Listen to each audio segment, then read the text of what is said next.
What I was saying is one of the things I really appreciate about you is your willingness to try these new tools.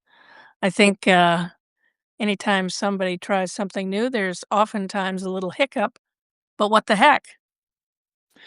Well, I like this because I don't know, this is a new thing that Substack is offering is via desktop, and we wanted to try that. People can still see it on their mobile device, but it's a lot easier for me to use my laptop than it is my phone. My fingers are too big for the buttons on my phone much of the time, but anyway, welcome, Julie Gamack. Uh, we've got a lot of people here that are slowly joining. And I'll just, quickly get into a quick introduction. Julie she's had a storied career in journalism and all kinds of other things at the Register and WHO Radio and some consulting. And now she's done something remarkable over the past few years. She's done a couple of things that are remarkable. One is the Okoboji Writers and Songwriters workshop, and then also retreat. Also, she's the brain behind the Iowa Writers Collaborative, and both things are just pretty amazing. And I'm honored to be a part of them. And one of the things that we want to talk about today is the Okoboji Mastery Circle. Do you want to elaborate on anything else that I said before we get into that? No, that sounds great, although I'm still frozen. Do you see me frozen on your end? Yes, but we can see you, and Okay. and I would just continue, and you'll come out of it hopefully. Okay, great. Yeah, well, Bob, as you know, and as you have written about after every Okoboji Writers Retreat so eloquently, it's life's changing for many people. And I do a survey before and after the retreat, and invariably somebody will say, I wish this could go on all year, or I wish there was an online option. And I haven't really taken any kind of action on that. But this year, I've had the opportunity to do live classes with Story Summit on how to launch a Substack column, and I really got how you can translate the magic online. To some extent, it's still not being together, but it opens up a lot of possibilities for people who can't, for whatever reason, participate in real life. Plus, it gives folks the opportunity to stay connected with the community, with the speakers, and kind of have somebody holding them accountable as they, work through their projects. So it's I'm excited about it. We'll see, and I'm glad you're going to be a part of it. And we're going to do the first one with Kali White Benbali, who, as you know, is a fabulous writer and teacher, and we're going to get to the heart of storytelling with Callie coming up starting January 14th. The mastery classes will be held the second Wednesday of the month at 7:00, and I look forward to seeing as many people participate as possible. Well, one of the magic things about Okoboji is all of the different people there from all levels of writing. We've got everything from, well, in songwriting, we've got, and, video and screenwriting and, all and songs and film. And it's just, it breaks so many boundaries for people. It's like, oh, that's how you write a screenplay. Oh, that's how they put that song together. It opens us up to the creative processes of so many people. And the environment to me is such that people coming from all walks of life, sharing their experiences, their passion.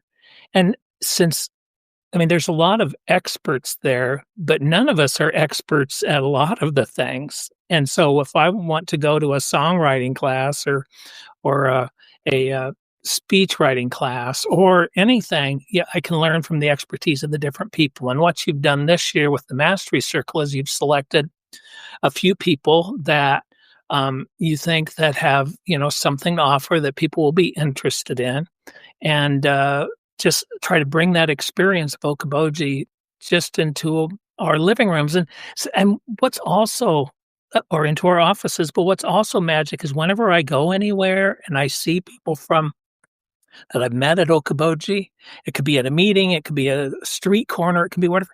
The magic continues, and it's going to continue online. Yeah, yeah. Bob, I don't know exactly what happened, how or why, but, Nicole Bart, my God, what a beautiful writer. Richard and I just finished her latest novel, and I'm still thinking about it 2 weeks later, about different scenes from her latest novel. And she just wrapped up a book tour after launching this new book, Where He Left Me is the title of it. I highly recommend it.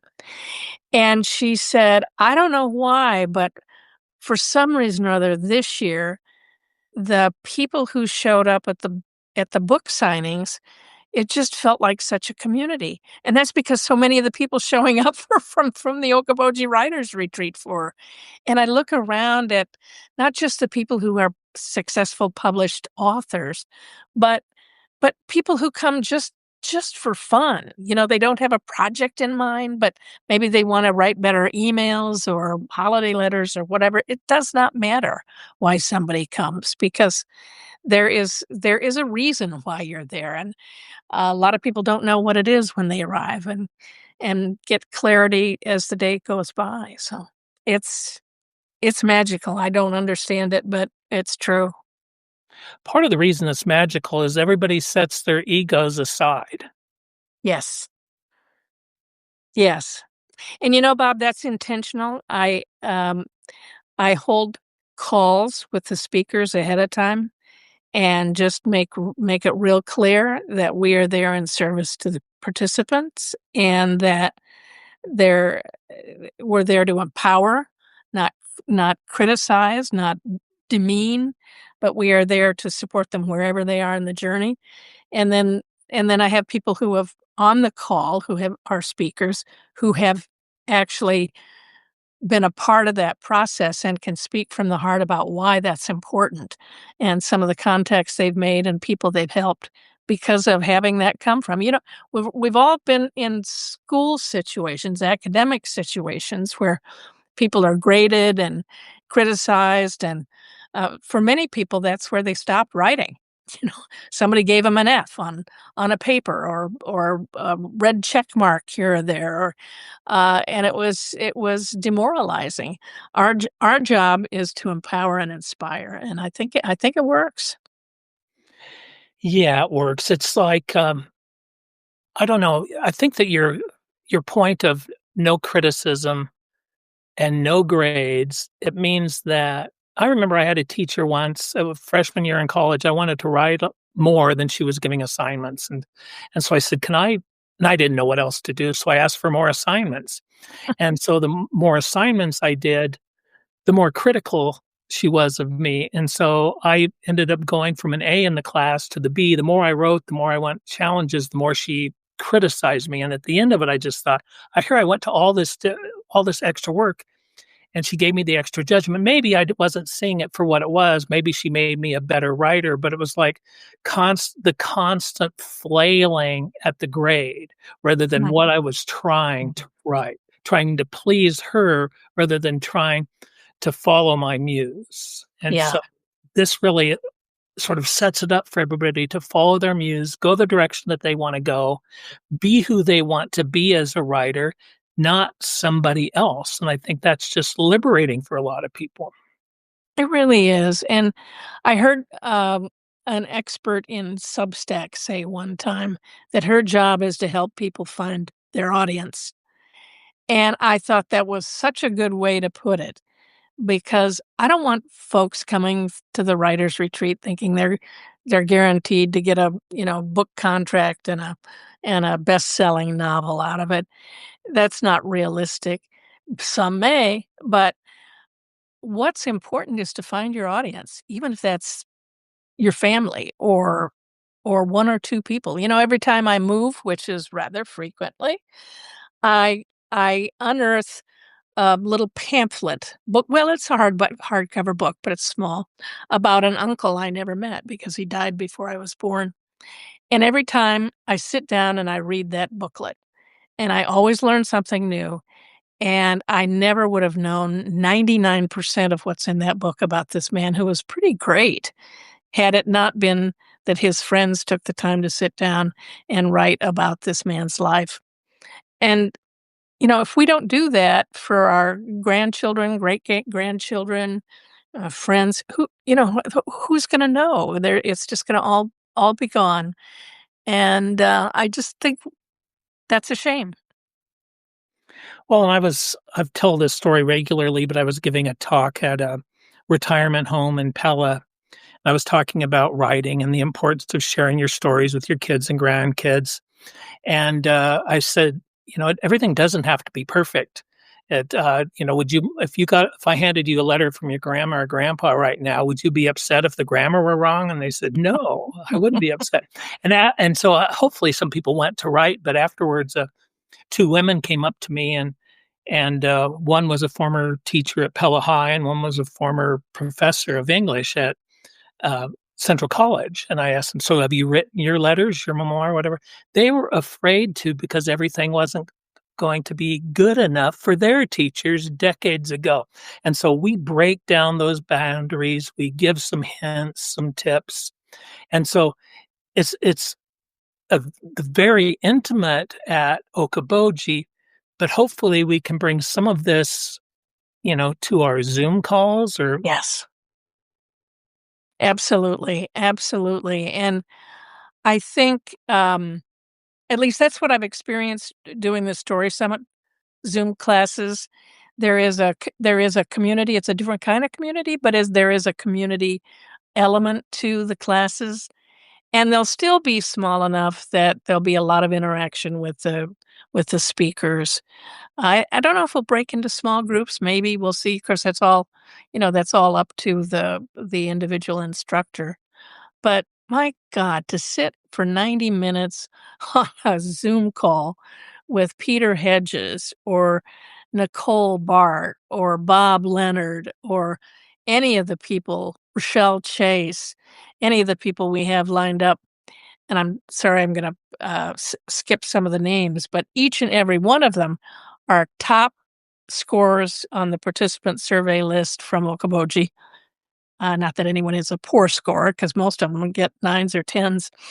Um, but their classes are very popular. And I think what's going to happen is, you know, I don't know about you, but one of the frustrating things about the retreat is that I can't be everywhere. I can't, I've got to be putting out fires, to some extent. So I can't just sit down and really absorb a workshop. So I'm really looking forward to doing this because I'll actually be able to participate in the workshops. But to be able to be in a small group setting with people like this who are there 100% to help the people on the call is just going to be amazing. So I'm excited.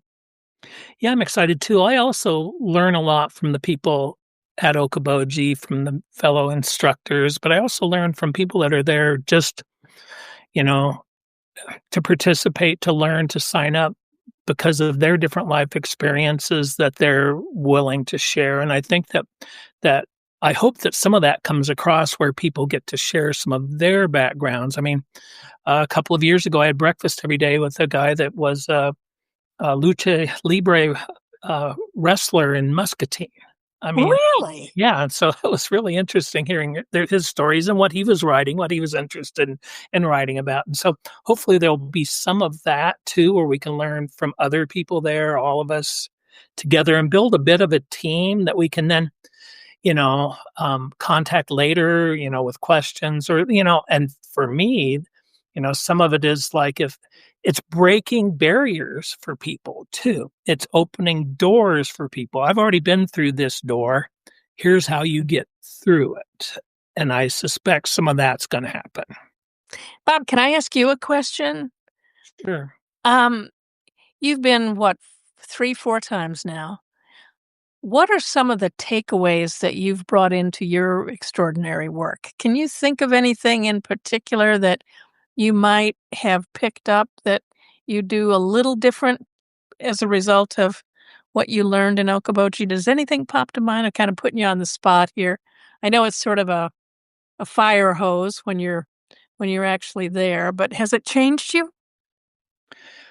Well, yes, being exposed to, the different people, the songwriters in particular, learning how to do that. Not that I will ever be able to do it, but I will, you never know. Now at least I know how they do it. The the greats have sat there before, and seeing the passion for different things gives me passion. I've been sitting in classrooms and getting lectured at for since 1959. I tell you, the very best presentation I've ever seen since 1959 was Peter Hedges, Really? and it was about how to adapt a novel to a screenplay, something I'm never gonna do, but it was still the very best thing.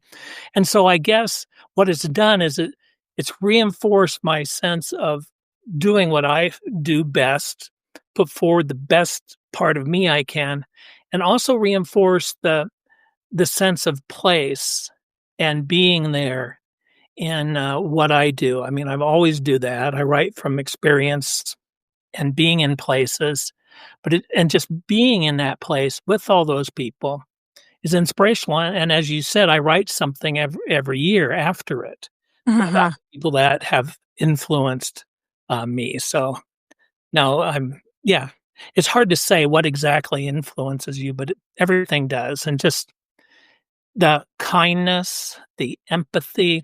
It's a tough world out there, and to be surrounded by people that care and love you, I mean, it's fantastic, and and the people that are doing this, I know that they're gonna bring that to the mastery class. Yeah, they really are.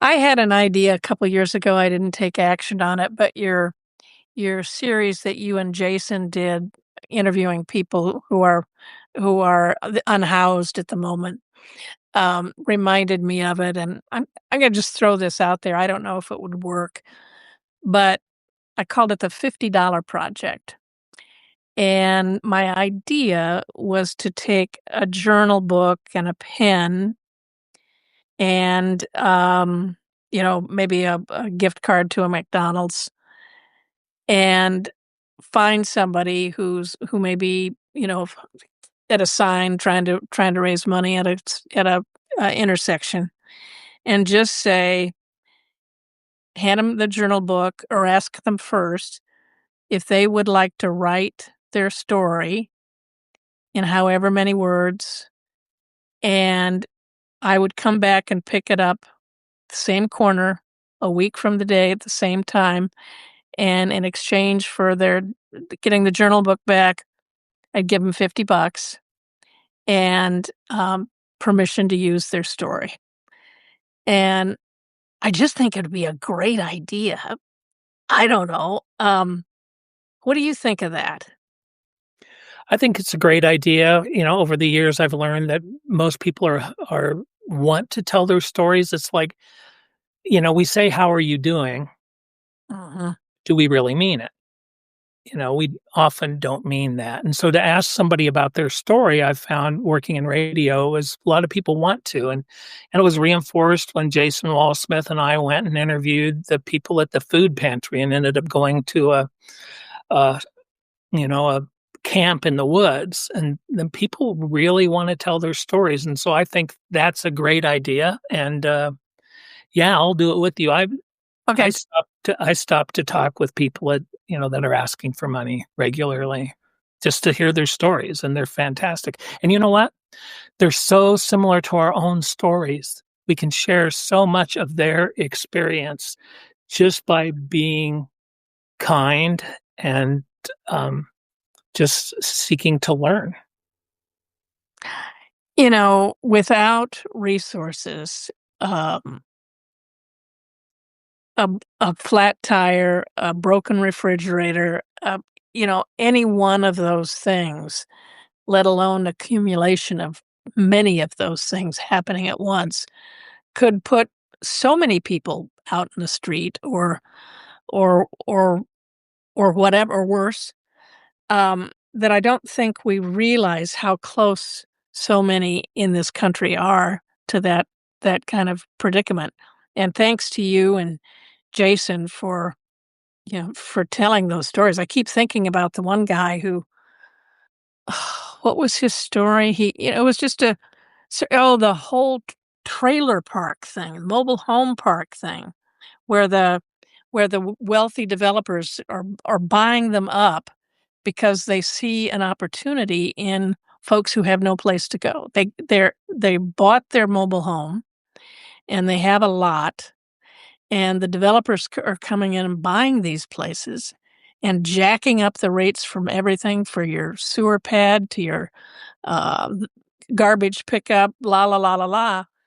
And they don't have the ability to pay, and they don't have the ability to move their trailer anywhere, their mobile home. And it's happening all around the country, and one of the least covered stories of our time. But thanks to you and Jason, there was another example of that. Anyway, I think it's hard it's hard for policymakers to understand what needs to be changed if they don't know these stories. I mean, we would hope that a lot of good people go into politics to make a positive difference. But if they don't know about these stories, and most of these people don't have a representative or somebody speaking for them, certainly not a microphone, that how are these political leaders going to know what needs to be changed? Well, and it's with respect to those, political situations, those social situations, that a lot of people in the Iowa Writers Club have right to, or a few people anyway, but there's lots of other stories that people need to hear too. I mean, Uh-huh. there's everybody here that's in this room, and we're very grateful for you being here. You all have your stories, and you also have an urge to tell other people's stories. I mean, there's Uh-huh. something everybody here that's going to watch this or that might attend the mastery circle, they either want to tell their stories or help other people tell stories. And what we want to do is, I think, all of us, no matter what we're writing about, whatever seems, might even be, mundane about, the dandelions in your yard, ultimately we write to change the world. We write in some small way to change the world. Most of us write to make the world a better place, even if it's just to make another person laugh. I mean, what can you do over the course of the day that could be better than making somebody laugh or, bring emotions to a situation? And I think that everybody yearns to tell their stories to change the world.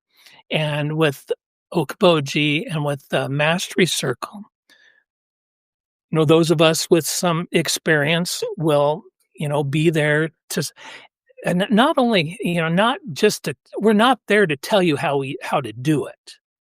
We're there to tell you, here's a path that we've taken or we know other people take. Here's how you get past this gatekeeper. Some people don't even know that there is a gate, let alone how to get past the gatekeeper. And so some of that will happen if you want to know the process of getting your novel, accepted. What's the process? How does that work?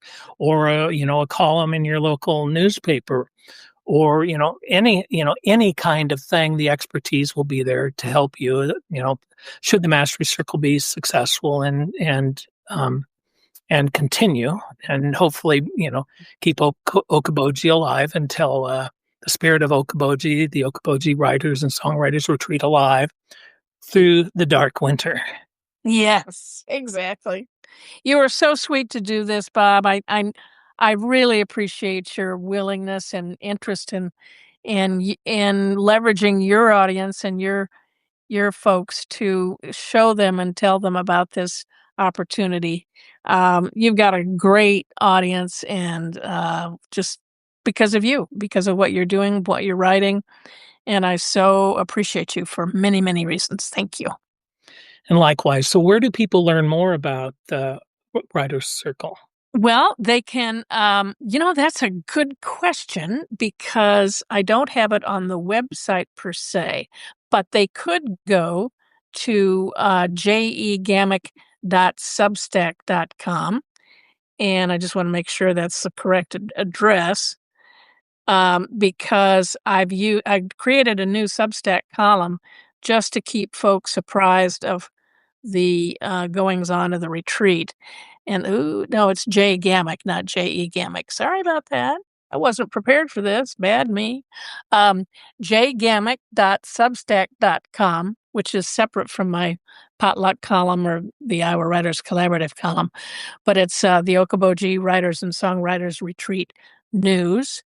And the top post is Okoboji on Your Mind. Let's keep the vibe going all year round. And Bob, I will send you a link to this. So if you're going to use this, you can use it, that you can put the link in the recording if you don't mind. I wouldn't mind, and if you wouldn't mind dropping it in the live chat, that would be great too. Well, my live chat does not seem to be working. Okay. The numbers are stuck at 9. And oh wait, maybe I can put that in here. Let's try. Let's see. But for some reason, other live chat is frozen. Did that come up? Yep, it came up. Okay, good. Okay, good. Well, let's talk about this $50 project, because I'll bet you, I'll bet you we get some really interesting stories. Yes, especially if we give people time to write, to think about it too. Uh-huh. What is the most important story they want to share with us? Maybe we give them a little, one pager thought starters. Where are you from originally? What did you want to be when you grew up? Just thought starters, and see what happens. Well, that sounds great. Anything else you'd like to add, Julie, before we close? If people aren't aware of the Iowa Writers Collaborative, I can't be more proud of this thing. We have over 60, almost 70 writers who are from all around the state. And for the first time in years, I feel we're beginning to connect people from Davenport to Waterloo to Bussey to Knoxville. Hey, how's the move going? Are you all settled? We're getting there. Are you in the new place now? I'm in the new place now. Cool. Still Cool. still moving some things, still being a reluctant handyman. Yeah, yeah. Ugh. Well, we want you writing, so get those done. Will do. Well, thank you so much, Julie. Thank you for everybody that attended today. Thank you to all of you that um, participate, subscribe, support us. It just means so much to get your positive feedback and encouragement and ideas. Just thank you, everybody. Thank you, everybody on the call. And just enjoy your day. One thing, if I might add, Bob, as soon as we end the call, I'm going to complete uploading a conversation I had with Admiral Mike Franken, Mhm. who was uh, who was a big admiral in the United States Navy, and his thoughts on blowing up boats in the ocean and then finishing off a couple of human beings as they clung to the side of the boat is chilling. And I highly recommend that you hear this entire conversation, because this guy knows what he's talking about. He's been there, he's done that. He knows what's legal and what's not legal, and he will instruct you. It was a great conversation. Absolutely. Okay, and people can find that at okobojivriters.substack.com. Thank you, Julie. Thank you, Thank you, Bob. everybody. Thanks, Bye bye. everybody. Take care. Bye-bye.